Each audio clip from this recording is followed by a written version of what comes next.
La palabra Elohim no hace solamente referencia a dioses paganos, a dioses falsos. La palabra Elohim, ya lo hemos dicho, se puede aplicar a personas vivas.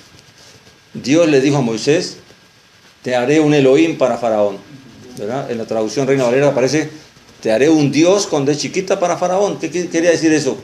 ¿Que ahora Moisés era un Dios? ¿Cuál es el significado de esa connotación de esa palabra? ¿Por qué Moisés llegó a ser un Dios para Faraón, según estableció el Dios verdadero? Amén. ¿Qué le dio Dios a Moisés para que llegara a ser un Elohim? Le dio autoridad y poder para juzgar a Faraón y a Egipto y a todos sus dioses. Amén. Y fíjense que la Biblia, cuando habla de juzgar, no solamente se juzgó a Faraón, sino a los dioses de Egipto también. Amén. Porque de cierta forma Faraón era una parte de Dios también, era una forma de Elohim también, según los hombres, ¿verdad?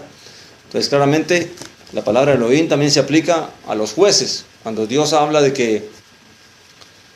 habla de los jueces, habla como que ellos son Elohim. ¿Por qué son Elohim? Un juez de Israel era un Elohim porque tenía autoridad para juzgar, tenía poder para condenar. Amén. Tenían poder para ejecutar un juicio. Vamos a decir, si alguien violaba el Shabbat, claramente un juez, un Elohim, que en realidad no se les decía así, se les decía Shoftim. Shoftim es la palabra para jueces. Se les decía que ellos entonces tenían autoridad para llevar a cabo estos juicios. Amén. También la Biblia se refiere a Elohim, a los ángeles. ¿Por qué los ángeles son Elohim, según la palabra de Dios? Porque tienen autoridad para... Dios los envía con poder y autoridad para juzgar. Cuando venía una calamidad, cuando Dios quería castigar a Israel, ¿a quién enviaba? A los malajim, a los ángeles, ¿verdad? La palabra malaj tiene dos connotaciones, que es la palabra que viene de la palabra obrar, y de la palabra se traduce como ser enviado. Amén. Pero más que todo tiene que ver con la palabra melajá, que es obra.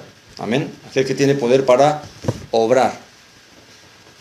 Y también se refiere a Elohim cuando se refiere a los dioses paganos, a Moloch, a Baal, a Astoret, a todos estos dioses que tenían naciones. A todos ellos, el solo simple de llamarlos Elohim ya significaba que ellos eran una autoridad para ellos.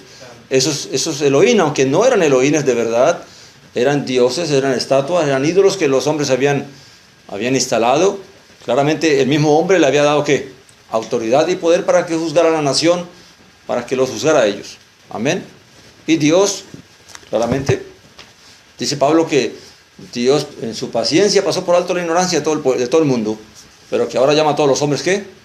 Al arrepentimiento, que salgan de la idolatría, que salgan del engaño y que ahora busquen al Dios de Israel, al Dios verdadero. Y a Jesús, a su Hijo, quien Él envió para que por medio de Él y por la fe en Él podamos ser reconciliados para con Dios. Amén. Es un tema bonito estudiar sobre la palabra Elohim. Recuerda que la palabra Elohim es plural. No aplica se le dice Elohim, no es porque sean varias personas. Vamos, si Baal es Elohim, entonces ¿cuántos Baales son? Es uno solo. Baal era un ídolo. Moloch era un Elohim, pero era uno solo. Entonces ¿por qué se le dice Elohim si está en plural? Por todo lo que representan ellos, todo el poder y la autoridad que ellos representan. Amén. Un Elohim. Moisés, ¿qué autoridad y poder tenía? Pues tuvo poder sobre los vientos, tuvo poder sobre los ríos, tuvo poder sobre la misma tierra, sobre el mar. Amén. Tuvo poder sobre los animales. Todo ese poder hace que él fuera un Elohim. Amén. No es una sola autoridad, sino que su autoridad conlleva un poder muy, muy grande. Entonces, ¿por qué Dios es un Elohim? Porque su poder es sobre todas las cosas. Amén. Porque también decimos que vale la pena recordar también, por ejemplo, el Salmo de 136 cuando dice alabad al Elohim de los Elohim. O sea, si él está diciendo alabad del Elohim de los Elohim, es que él es el Elohim superior de todo. De todos los Elohim. Tanto ídolos como humanos. Sí, exactamente. Amén. Porque el decir de que solamente se está refiriendo ahí a ídolos falsos ahí queda o crea una confusión bastante grande, porque mucha gente puede pensar entonces el espacio también. Sí, no, claramente cuando se habla de Elohim se hace referencia a todo lo que es Elohim. Exacto. Quiere decir que por eso Pablo dice, cuando Pablo dice, aunque hay muchos dioses, se está refiriendo no solamente a los ídolos, se está refiriendo a todo lo que es Elohim, a todo lo que se considera Dios. Porque recuerde que aún a los emperadores romanos se les consideraba que deidades, ¿verdad?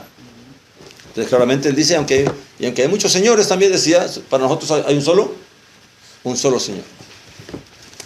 Entonces es bueno entender eso, porque por eso es que hay mucha confusión cuando se habla de que Yeshua es Dios. ¿Amén? ¿Cómo entendemos nosotros que, y quiero aclarar este punto aquí, cómo entendemos nosotros que Yeshua es Dios?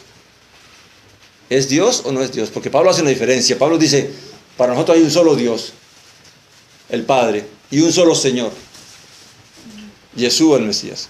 Amén. Quiere decir que él no pone a Yeshua como Dios, como el Padre. Pero Yeshua en términos del texto hebreo, ¿es Dios o no es Dios? Es Dios, ¿por qué?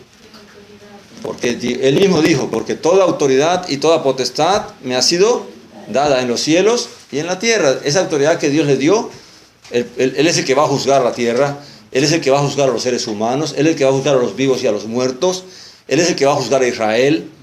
Amén. Entonces Él tiene autoridad y tiene poder. En ese sentido, Jesús el Mesías es un Elohim, es un Dios. Pastor, y vale la pena aclarar de que esa autoridad es dada por el Padre. Exactamente. Amén. Algo que tiene la palabra es que es clara. Desde cuando Él estaba predicando en la vida, Él mismo decía, yo no puedo hacer nada que no me haya sido dado. Yo no hago mi voluntad, sino que hago la voluntad ¿de quién? De mi Padre. Claramente Él establecía una diferencia entre el Padre y Él. Entonces, ¿por qué nosotros vamos a violar esa misma revelación que Él nos da? Amén. No debemos mantenerla. Entender lo que Él nos quiso decir y verlo así como cuando Él habla de la vida eterna en Juan 17 que dice, porque esta es la vida eterna, que te conozcan a ti, el único Dios verdadero, y a tu Hijo a quien tú has enviado. Él no se puso por igual a Dios, no se puso en la misma autoridad del Padre. Amén. Pablo también lo dice en Corintios cuando dice que es necesario que Él reine hasta que todo sea puesto por estrado de sus pies, hasta que sus enemigos sean puestos por estrado de sus pies, y después es necesario que Él entregue el reino ¿a quién? Al Padre. Quien lo puso en su sola potestad. Amén. Claramente, la Biblia nos revela claramente cómo debemos nosotros adorar al Padre y cómo debemos adorar a Yeshua. No podemos interpolar las posiciones. Amén.